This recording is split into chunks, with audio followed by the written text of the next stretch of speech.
시청자 여러분 안녕하십니까? 2020년 9월 28일 부동산 개발그룹 TV의 디벨로퍼 이인규입니다. 근래에 아파트 전세가가 많이 올랐습니다. 그것 때문에 젊은 층이나 신혼부부들 중심으로 아파트 전세보다는 다가구 전세를 찾는 분들이 많아졌습니다. 일반적으로 주변 아파트 전세가 시세 대비 약 60%에서 70% 정도면 깨끗한 신축 다가구를 전세로 얻을 수 있기 때문입니다. 하지만 다가구 주택을 전세로 얻을 때는 아파트를 얻을 때보다 더 많은 주의를 기울이셔야 합니다. 그것은 신축 다가구인 경우에 건축주가 자금 문제로 경매로 넘어갈 수 있는 일들이 간혹 발생하기 때문입니다. 오늘은 다가구 주택 전세를 알아보기 전에 몇 가지 반드시 체크해야 할 사안에 대해서 알아보도록 하겠습니다. 방송에 앞서 부동산 개발그룹 TV의 구독자가 아니신 분들은 구독과 좋아요 버튼 눌러주십시오. 더 좋은 방송으로 보답드리겠습니다. 또한 여러분의 의견이 있으시다면 댓글로 남겨주십시오. 항상 경청하고 부족한 부분에 대해서 더욱더 노력 정진하겠습니다.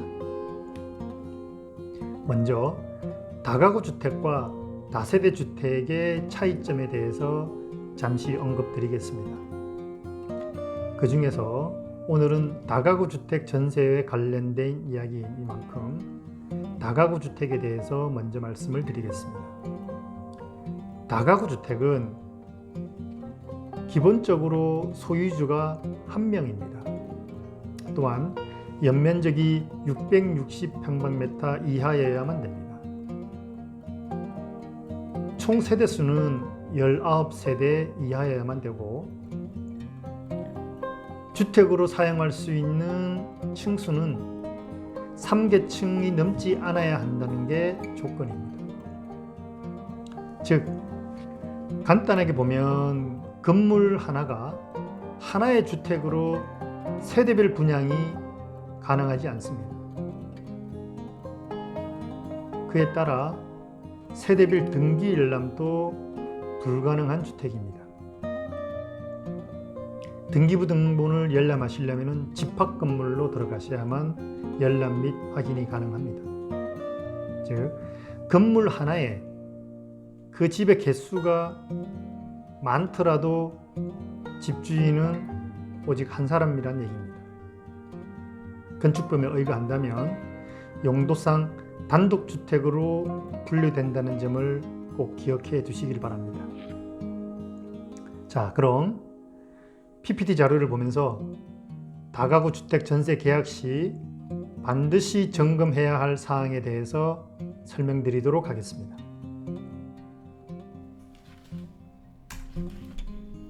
첫째로 입주날 확정 일자를 받거나 전세권 설정 등기를 하셔야만 합니다.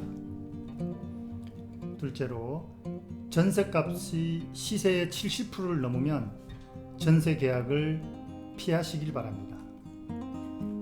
셋째로 정부에서 운영하고 있는 전세 보증금 반환 보험에 꼭 가입해 두는 것이 좋습니다.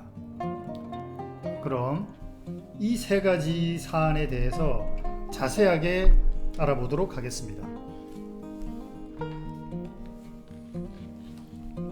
시청자 여러분께서 입주하시는 날 이삿짐을 풀자마자 막바로 동주민센터를 찾아 전입신고를 거쳐 확정일자를 받는 방법과 주인의 동의를 얻어 등기소를 방문한 다음 세를 얻은 집의 등기사항 전부 증명서에 시청자 여러분 자신이 전세를 사는 세입자라는 사실을 기록하는 전세권 설정 등기를 하는 절차가 있습니다.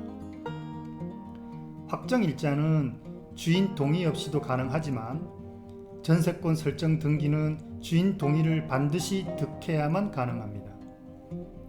참고로 확정일자를 받는 경우에는 세를 얻은 집에 건물과 토지 가격을 합한 금액에서 보증금을 보상해 주는 반면, 전세권 설정 등기한 경우에는 세를 얻은 집의 건물값만 따져서 보상해 주기 때문에 보증금 전액을 보상받지 못할 수 있다는 장단점을 염두에 두시고 선택하시길 바랍니다.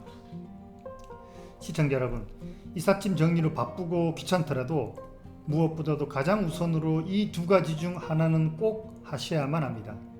그럴 일은 없겠지만, 또 일어나서도 안 되겠지만, 보상금 반환 우선순위가 일자 및 초 단위의 시간 순이기 때문에 더더욱 중요합니다.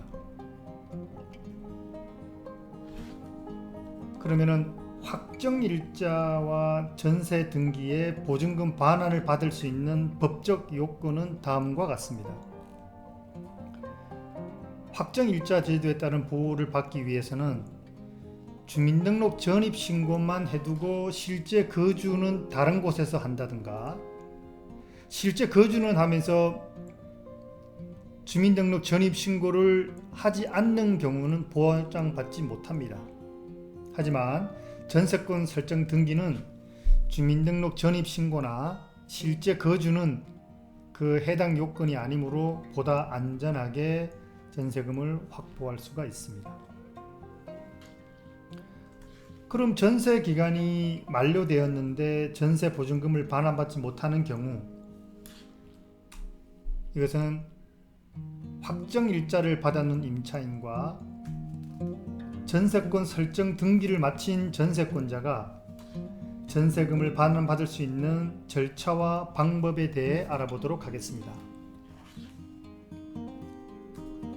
확정 일자를 받아놓은 임차인은 별도로 임차 보증금 반환 청구 소송을 제기해서 승소 판결을 받은 후 그 확정 판결문에 기해서만 강제 집행을 신청할 수 있는 반면에, 전세권 설정 등기를 마친 전세권자는 민사소송법의 담보권 실행 등을 위한 경매 규정에 근거해서 판결 절차 없이도 직접 경매 신청해서 보증금을 받을 수가 있습니다.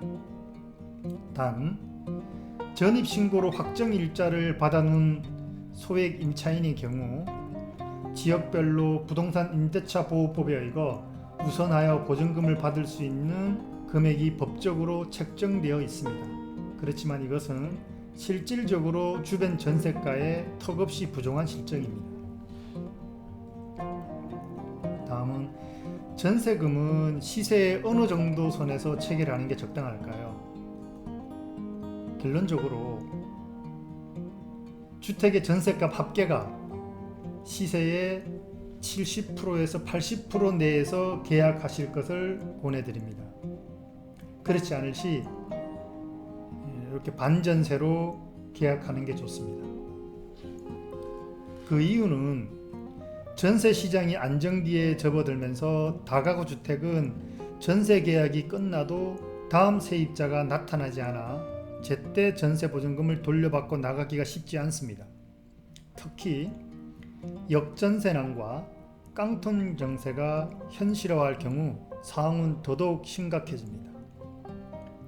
집주인에게 대출해준 금융기관 혹은 계약 만기에도 전세금을 돌려받지 못한 세입자가 살고 있는 다가구 주택을 경매에 넘길 수도 있기 때문입니다. 다시 한번 강조드립니다. 결론적으로 전세값 합계가 시세의 70%에서 80%까지는 계약을 하지 않는 게 좋습니다. 불가피할 경우 나머지 부분은 반전세로 계약하시는 게 나중에 전세금을 돌려받을 수 있는 상황이 좋을 듯 합니다. 추가적으로 전세를 계약하기 전에 등기부 등본을 반드시 꼼꼼하게 살펴보셔야 합니다. 등기부 등재상에 기재되어 있는 가압류, 가등기, 가처분 등기가 설정된 집은 되도록이면 피하시는 게 좋습니다.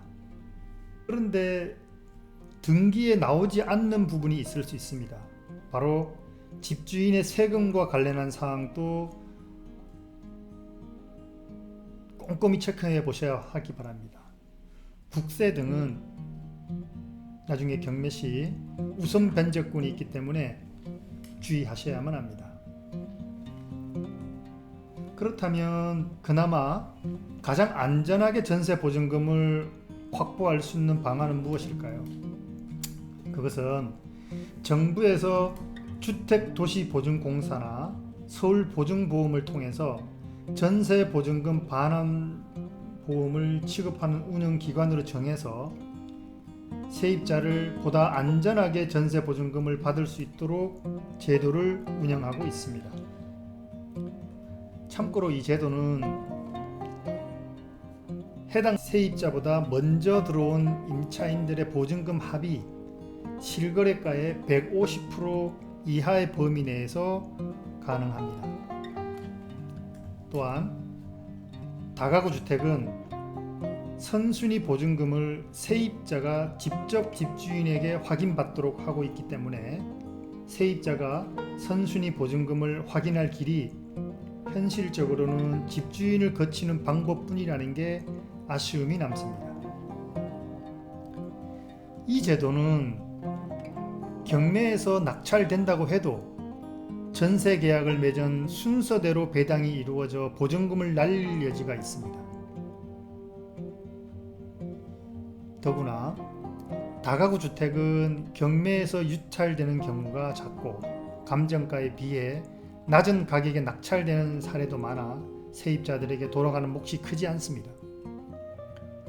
또한 다가구 주택은 세입자들이 많아서 명도가 쉽지 않기 때문에 경매 시장에서 꺼리면서 외면받고 있는 실정입니다. 정부는 다가구 주택 세입자들의 전세 보증금 보호를 강화하기 위해서 정부가 올해 연초에 전세 보증금 반환 보험을 받을 때 집주인의 동의 절차를 밟지 않고 전세 보증금 반환 보증서에 가입할 수 있는 길이 열렸습니다. 하지만 다가구 주택 거주자는 여전히 이 혜택에서 제외되어 아직까지 실제 가입자는 많지 않습니다.